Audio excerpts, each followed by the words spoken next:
여야가 진통 끝에 이태원 참사 국정조사 계획서를 채택했지만 넘어야 할 산이 많아 보입니다.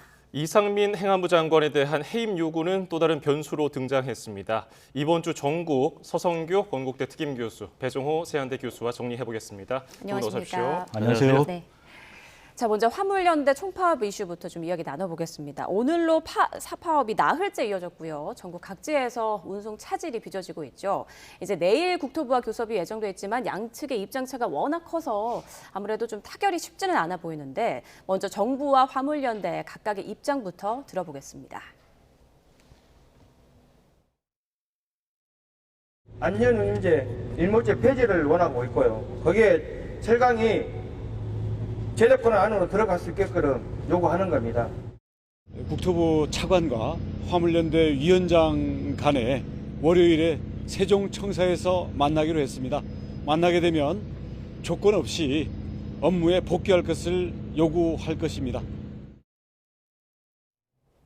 자, 정부가 좀 강하게 나가고 있는 모양새입니다. 업무에 복귀를 안 하면 업무 개시 명령을 발송할 수 있다. 이미 검토는 마쳤다. 이런 입장 들어봤는데 어떻게 보십니까? 이런 정부의 사전 압박 분위기, 협상에 어느 정도 영향을 미칠 수 있을까요? 네, 우리 지금 국가 경제 전체가 어려운데 이런 화물연대도 뭐 어려운 상황은 이해합니다. 왜냐하면 최근에 이제 유가가 많이 올라가면서 비용 부담이 많고 수익이 많이 줄어들기 때문에 이제 어려움은 충분히 이해하지만은 이 어려울 때 전 국민의 좀 고통 분담을 할 필요가 있지 않을까 이런 생각이 듭니다.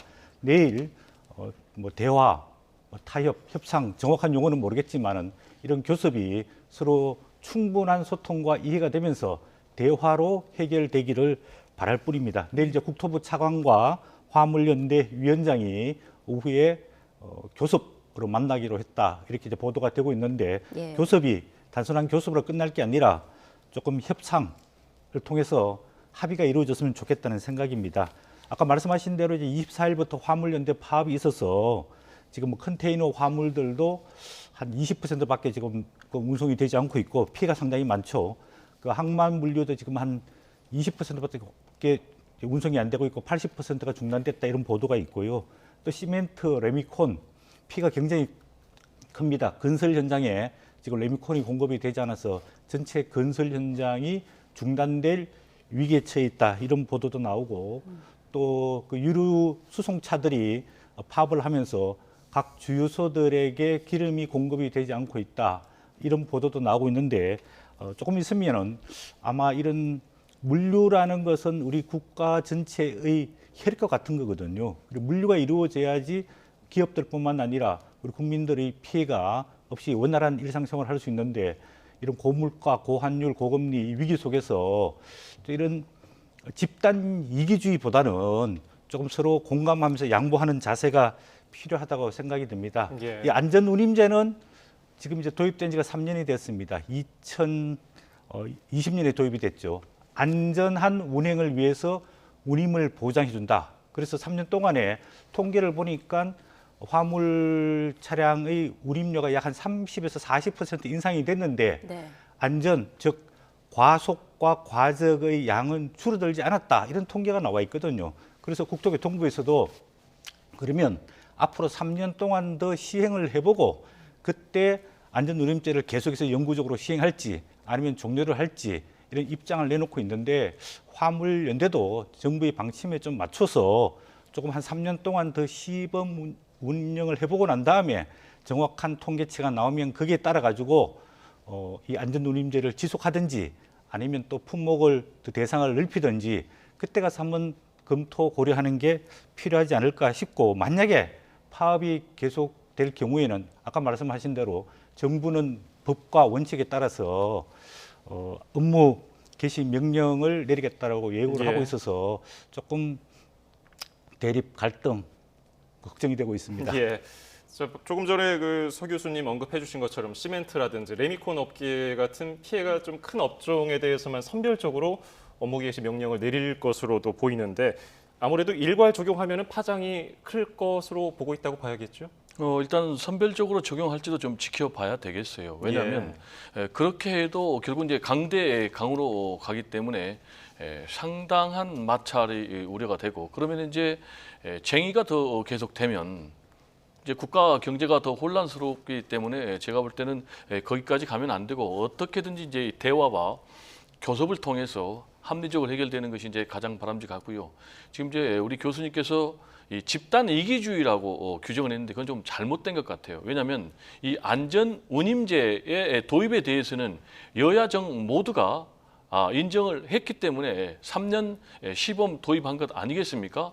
그래서 지금 이걸 앞으로 더 추가 연장해야 된다라는 입장에도 지금 여야정이 다 일치를 하고 있어요. 다만 여기에 대해서 근본적으로 안전운임제를 법적으로 보장해 달라라는 이제 지금 이제 노동자 측 입장에 비해서 지금 이제 정부 측 입장은 3년 더 추가 연장하는 이제 그런 부분이기 때문에 예. 안전운임제의 긍정적인 부분 자체를 집단 이기주의로 매도하는 것은 좀 맞지 않고요.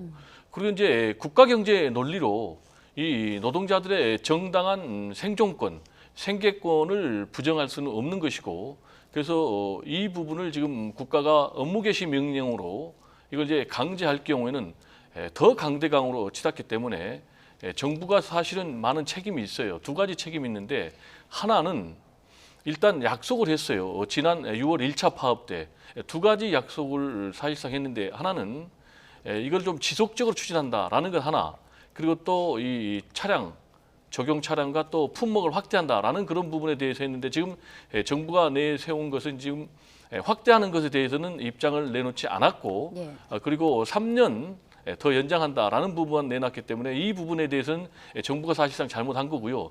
두 번째 잘못한 것은 지금 1차 파업 때 지금까지 5개월의 시간이 지났거든요. 그럼 이 5개월의 시간 동안 과연 정부는 뭘 했는가?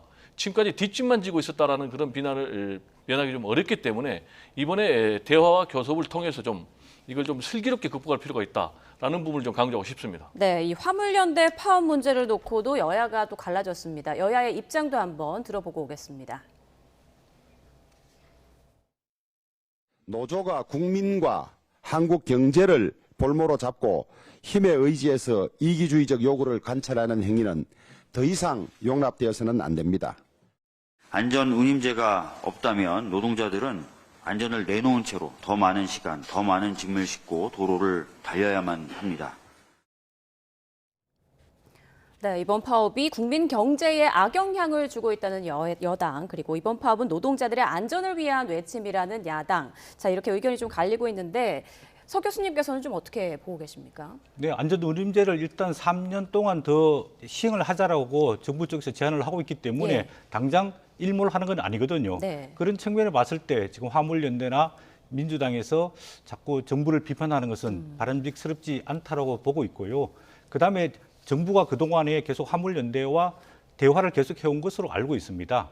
그리고 지난 3년 동안에 그 안전운임제를 하고 난 다음에 어떤 결과가 나오면은 그 결과에 따라 가지고 안전운임제를 영구적으로 할지 아니면 품목을 늘릴지 그거를 이제 제가 3년 전에 합의한 걸로 알고 있는데 아직 그거에 대한 정확한 통계를 내놓고 못하고 있습니다. 화물연대 입장에서도 통계를 내놓고 못하고 있고 그다음에 정부 쪽에서도 아직 자세한 통계를 내지 못하고 있습니다. 왜냐하면 이 화물 연대라는 게 어떤 한 사업장에 있는 전체 직원들이 아니고요. 대부분은 개별 자동차를 갖고 있는 사업자들이 많습니다.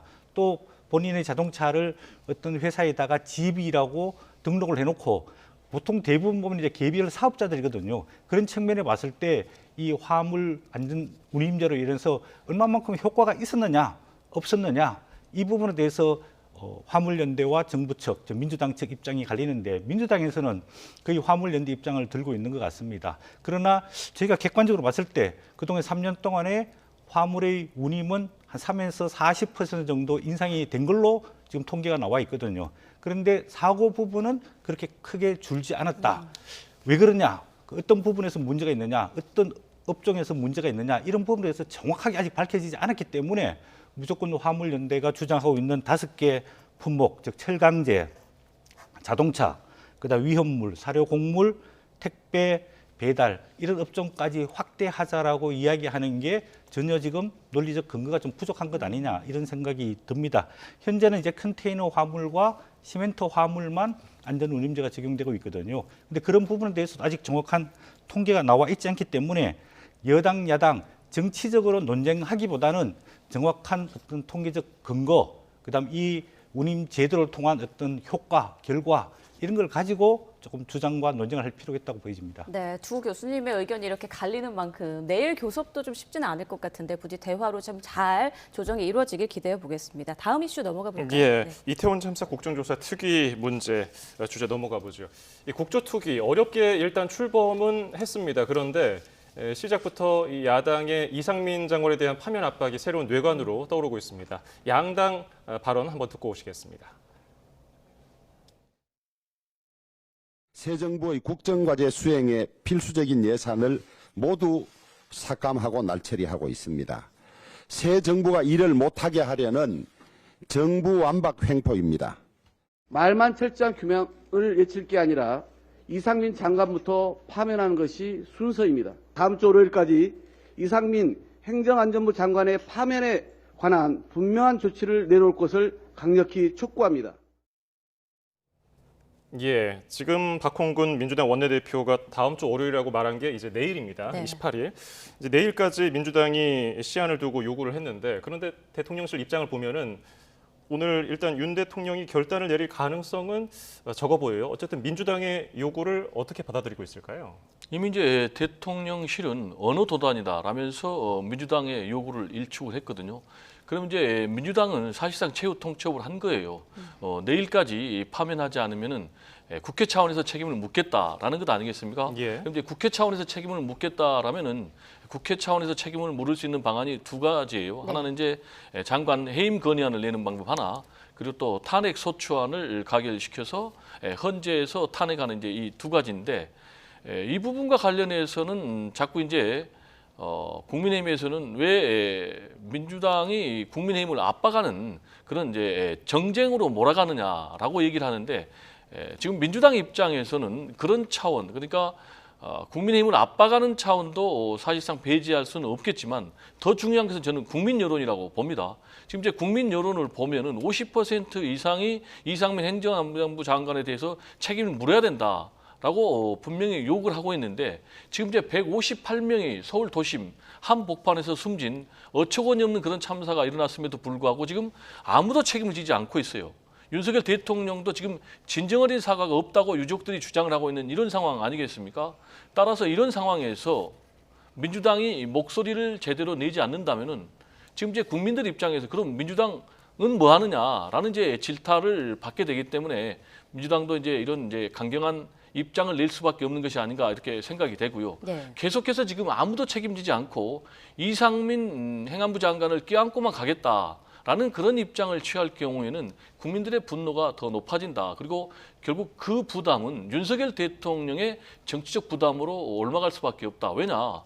지금 이상민 행안부 장관이 버티는 것은 뭐겠습니까? 결국은 뒤에 윤석열 대통령이 받쳐주고 있기 때문이다. 그래서 저는 개인적으로 이상민 행정안전부 장관의 문제는 이상민 장관의 문제가 아니고 윤석열 대통령의 문제다. 이렇게 생각을 합니다. 네, 이상민 장관 거취에 대한 논란이 계속되고 있는데 서 교수님께서는 이 거취 좀 어떻게 돼야 된다고 보시나요? 저는 뭐 국민 여론이 이제 뭐 큰 참사 일어났기 때문에 책임지는 사람이 있어야 된다. 당연한 여론이라고 봅니다. 네. 그러나 장관이라든지 총리가 사퇴할 때는 그 시기와 방식이 반드시 있어야 됩니다. 그리고 민주당이 지금 이태원 참사 관련된 진상규명과 재발 방지, 국정조사를 합의하고 통과를 시켰습니다. 아직 국정조사가 시작도 안 됐습니다. 원인도 규명이 안 됐습니다. 책임도 아직 밝혀지지 않았습니다. 그런데 뜬금없이 갑자기 이상민 행정안전부 장관을 파면하라. 이거는 전혀 맥락에 맞지 않는 이야기라고 보여집니다. 그리고 정기국회가 끝나기 전에 예산안 또 여러 가지 법안에 대해 가지고 여야가 국정조사와 함께 합의를 했지 않습니까? 그러면 좀 침착하게 차분하게 국정조사 또 경찰이 특수본이 수사를 하고 있지 않습니까? 이 수사 결과를 지켜보고 문제가 있으면은 그때 가서 책임을 지는 게 맞다 이런 생각이 들고요. 그다음에 윤석열 대통령도 철저하게 진상을 조사해서 책임이 있으면은 정무적인 책임을 지도록 하겠다 이렇게 이야기했고 네. 이상민 행정안전부 장관도 본인이 책임을 통감하고 있다 이렇게 이야기를 했기 때문에 저는 어떤 시기와 방식이 도래하면은 그때 결단이 내려지지 않을까 이런 생각이 들고요. 과거의 사례를 보니까 우리가 2014년 4월 16일 날 세월호 사태가 일어났습니다. 그때 정홍원 국무총리가 11일 후에 사의를 표명하고 그리고 국무총리직에 계속 10개월이나 있다가 나중에 교체가 됐습니다. 그리고 담당 장관인 이중 해수부 장관도 그 세월호 참사 후 136일 동안 참사 수습 후 12월 달에 사표가 수료됐거든요. 정홍원 총리가 당시에 사의를 표명했을 때 지금 민주당의 전신인 새천년 민주당에서 논평이 뭐냐 하면 총리가 사퇴하는 것은 무책임하다. 사퇴를 수습하고 재발 방지 대책을 세우는 게 우선이지 않느냐. 이렇게 사퇴한 국무총리를 비판을 했단 말이에요.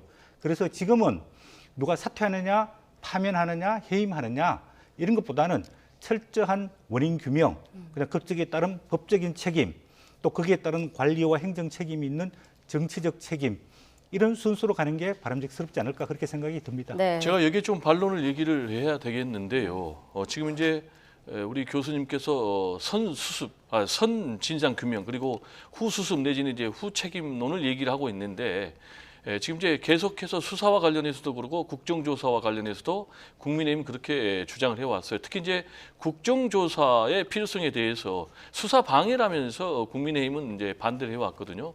그러다가 결국 이제 국민 여론에 밀려서 국정조사에 합의를 하고 나섰는데 일단 우리가 법적 책임과 정치적 도의적 책임은 분명히 다릅니다.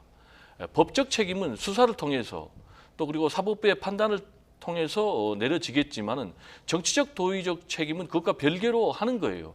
지금 이제 방금 우리 교수님께서 얘기했지만 세월호 참사 같은 경우에 즉각적으로 총리가 11일 만에 사의를 표명을 했다고 했지 않습니까? 그리고 물론 그 사의를 표명한 것을 수리하는 것은 시간이 걸릴 수가 있어요. 그러나 지금 이제 아무도 책임을 지겠다고 나선 사람이 없잖아요. 총리도 장관도. 그러면 이제 지난번에 성수대교 붕괴 사고 때는 어떻게 됐냐면은 즉각적으로 서울시장을 대통령이 경질을 했고요. 그리고 총리도 당일날 즉각적으로 사의를 표명을 했습니다. 그런 것에 비춰보면 지금 윤석열 정부는 너무나 좀 안일한 대응을 하고 있다. 더 나아가서 너무나 뻔뻔한 대응을 하고 있다라는 얘기를 좀 드리지 않을 수가 없습니다. 예, 일단 이렇게 두 분 첨예한 입장에 갈리는 것처럼 일단 민주당은 내일까지 대통령실이 그 이상민 장관에 대해 거취에 대해서 답이 없으면은 해임 건의안 혹은 탄핵 소추에 대한 결론을 내겠다는 건데 두 사안은 어쨌든 조금 차이가 있습니다. 민주당 어떤 선택을 할 거라고 보시는지요? 저는 뭐 계속 논의만 있고 실효성 있는 결론을 못 내릴 거라고 보여집니다.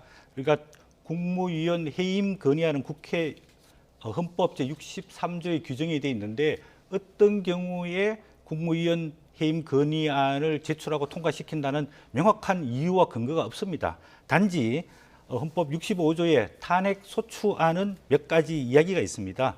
공무원이 직무 집행에 있어서 헌법과 법률을 위반한 경우에 탄핵할 수 있다 이렇게 돼 있는데 사실은 우리가 단계적으로 보자면 해임 건의안이 제일 뭐 약한 처벌이고 그 다음에 탄핵 소추안, 그 다음에 파면 이렇게 됐는데 민주당에서 파면을 요구하는 것은 명확한 이상민 장관이 헌법이나 법률을 위배했거나 아니면은 정책 수립하는 과정 속에서 중대한 과실이 있거나 아니면 국무위원으로서 대통령을 뭐 잘못 보좌했는 명확한 과실이 있어야 된단 말이에요. 근데 아직까지 명확한 과실이 밝혀지지 않았는데 뭐 파면하라. 또 그게 안 되면은 본인이 국회에서 그 절대적인 과반수가 넘으니까 입법 독재를 해가지고 이거를 해임 건의안을 제출하겠다. 또 탄핵 소출하겠다. 만약에 지난번에 9월 달에도 박진 외교부 장관 해임 건의안을 결의가 통과시켰지 않습니까? 예. 그러고 난 다음에 윤석열 대통령이 그냥 거부권을 행사하면서 유야무야됐단 말이에요. 그리고 만약에 탄핵 소추를 국회에서 통과시킬 경우에는 당연히 통과시킬 수 있죠. 그러나 헌법재판소에서 그게 인용이 되거나 기각이 돼야 되는데 지금 헌법재판소에서 이상민 행정안전부 장관 탄핵 소추에 대해 가지고 명확한 법적인 뭐 중대 과실이 없단 말이에요. 그러면 기각되고 나면은 민주당 입장에서는 계속해서 실수를 되풀이하는 것 아니냐 이런 생각이 들고 이런 정치적인 압박보다는 지금은 이제 국정조사도 기다리고 있고 또 경찰 특수본에서 수사를 하고 있기 때문에 조금 야당 입장에서 기다려볼 필요가 있다고 저는 생각이 듭니다. 네, 뭐 제가 좀 다르게 얘기를 안 할 수가 없는데요. 일단 이태원 참사에 대한 인식이 좀 잘못되신 것 같아요. 왜냐? 이태원 참사는 명백한 이거는 이제 행정 참사거든요. 정부의 시스템이 전혀 작동을 안 했잖아요. 사전에 막는데 준비도 못했고, 그리고 지휘 체계도 전혀 작동하지 않았고, 참사가 터졌을 때도 신속하게 대응 안 했고, 경찰 총수는 뭐 4시간 만에 현장에 도착하는 이런 어처구니 없는 일들이 계속 벌어졌는데, 재난안전관리법에 분명히 지금 주무부처 장관은 이상민 행안부 장관입니다. 그리고 이 재난안전총괄 책임자입니다. 그런데도 아무런 과실이 없다라는 것은 제가 동의할 수 없고요. 더구나 또 이 행안부 장관은 경찰 인사권을 갖고 있어요. 그러면 경찰의 여러 가지 대응의 문제점에 대해서 이 이상민 행안부 장관은 결코 자유로울 수 없다. 이렇게 저는 생각을 하고요. 예. 그러면 이제 파면을 할 수 있는 그런 근거는 아까 제가 말씀드린 대로 또 탄핵 소추안을 가결시킬 수 있는 근거도 역시 그런 것에 근거해서 작동이 되는데, 중요한 것은 3분의 1만 국회 제적의 3분의 1만 발의가 되면은 이게 발의가 되고, 그리고 또 전체 제적위원 가반이 넘으면은 이게 의결이 되거든요. 그러면 이제 해임 건의안 같은 경우에 제가 볼 때는 민주당에서 처리할 것 같아요. 그러면 지난번에 박진우 외교부 장관 때 윤석열 대통령이 해임안을 거부를 했지 않습니까? 그런데 이번에 또 거부를 한다. 그러면은 정치적 부담감이 엄청나게 커질 거예요. 아까 말씀드린 대로 158명이나 숨진 그런 참사, 그리고 주무부처 장관에 대해서 국회에서 해임 건의안을 통과시켰는데 이걸 윤석열 대통령이 거부를 한다? 그러면 그건 엄청난 부담감이 있기 때문에 이번에는 상당한 윤석열 대통령도 고심에 고심을 하는 그런 상황이 펼쳐지지 않을까, 이렇게 좀 우려가 됩니다. 네, 교수님께서 예. 이제 행정안전부 장관, 뭐 대통령 명확한 지금 잘못 책임이 있다. 저는 이태원 참사에 대해서 안타깝게 생각하는 사람인데요. 그러나 지금 경찰 특수본에서 조사를 하고 있지 않습니까? 그리고 이게 만약에 누구의 책임이라고 다 밝혀졌으면은 왜 민주당이 국정조사를 요구해가지고 국정조사 합의를 해서 통과를 시켰습니까? 국정조사 이름이 뭐냐 하면 이태원 참사 진상규명, 재발 방지 위한 겁니다.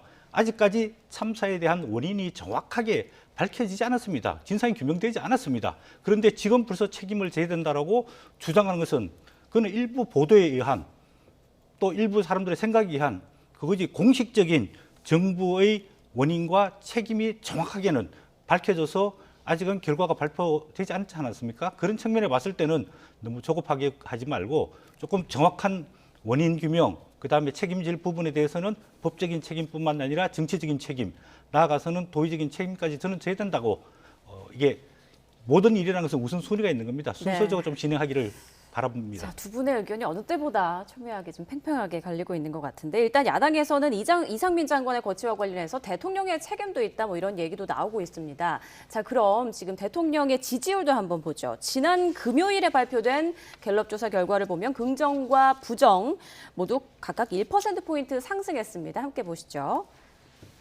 자, 여전히 긍정 평가는 30% 안팎에서 답보 상태를 보이고 있는데, 자, 이런 지지율 변화에 대해서는 어떻게 보고 계신지 두 분 모두 짧게 좀 말씀 부탁드리겠습니다. 일단 지지율을 보면은요, 5주째 답보 상태, 29, 30 또 29, 30을 왔다 갔다 하는 그런 상황.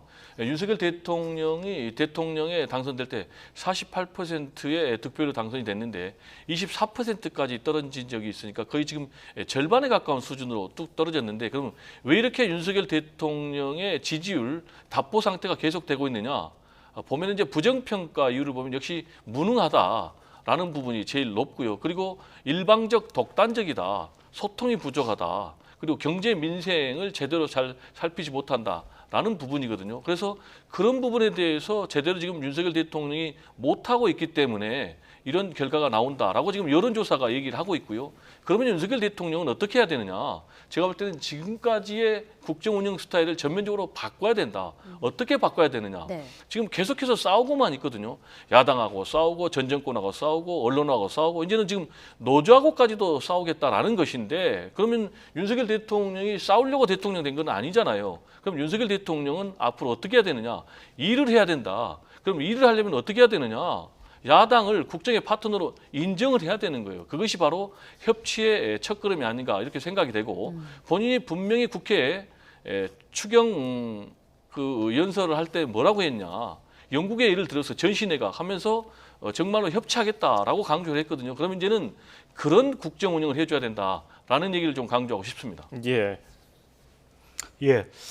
지금 이제 윤석열 대통령의 국정운영 지지도가 이제 7월 이후로 계속해서 이제 긍정이 30% 전후, 부정이 60% 전후 이제 박스권에서 갇혀 있고 빠져나가지 못하고 있는데, 뭐 제일 큰 지지도가 하락한 것은 결국 20대, 30대 지지율이 상당히 많이 떨어진 게 하락의 원인이라고 봅니다. 여러 가지 원인이 있을 수 있는데, 아무래도 이제 국민의힘 내에 이준석 전 당 대표 사태로 인해 가지고 20대, 30대들이 대통령 선거 때에는 지지를 많이 했지만은 그 지지세가 상당히 좀 많이 빠져나갔다, 이런 생각이 들고요. 그 다음에 지역적으로 봤을 때는 부산, 경남, 울산에서 긍정적 지지도가 상당히 많이 빠졌고, 절대적 지지 기반인 대구, 경북에서도 긍정적 지지와 부정적 반대가 거의 지금 47대 47이거든요. 그런 측면을 봤을 때 윤석열 대통령의 좀 국정 운영의 약간 전환, 이런 게 필요해 보인다고 생각합니다. 물론 야당이 이 비판적 프레임을 하고 또 언론에서 계속 이제 문제점 비판만 제기하다 보니까 윤석열 대통령의 열심히 하는 모습들이 조금 왜곡돼 있는 그런 측면도 있지만은, 좀 국정 운영 노선을 아까 교수님 말씀하신 대로 좀 독선적이고 독주보다는 협치, 화해, 포용, 중도 쪽으로 조금 전환할 조금 필요성이 있어 보입니다. 예, 이제 짧게 마지막으로요. 최근에 이제 중단된 출국길 약식 회견 계속해야 된다 40%, 중단해야 된다 43%, 표본 오차가 95% 신뢰 수준의 플러스 마이너스 3.1%포인트. 그러니까 차이가 없다고 봐도 과언이 아닌데, 이런 박빙률을 어떻게 읽어야 할까요? 짧게 들어볼까요? 일단 부정평가가 더 높지 않습니까? 그런데 애초에 이 제도를 실시할 때는 긍정적인 평가가 60%가 넘었거든요. 그러면 이제 왜 이렇게 차라리 중단해라라는 여론이 더 우세하게 되느냐? 그거는 이 제도 자체를 반대한 것이 아니라 이 제도를 운영하는 윤석열 대통령에 대해서 부정적인 평가다. 그리고 윤석열 대통령이 도어스태핑을 중단하게 된 것이 MBC 사태 때문 아니겠습니까?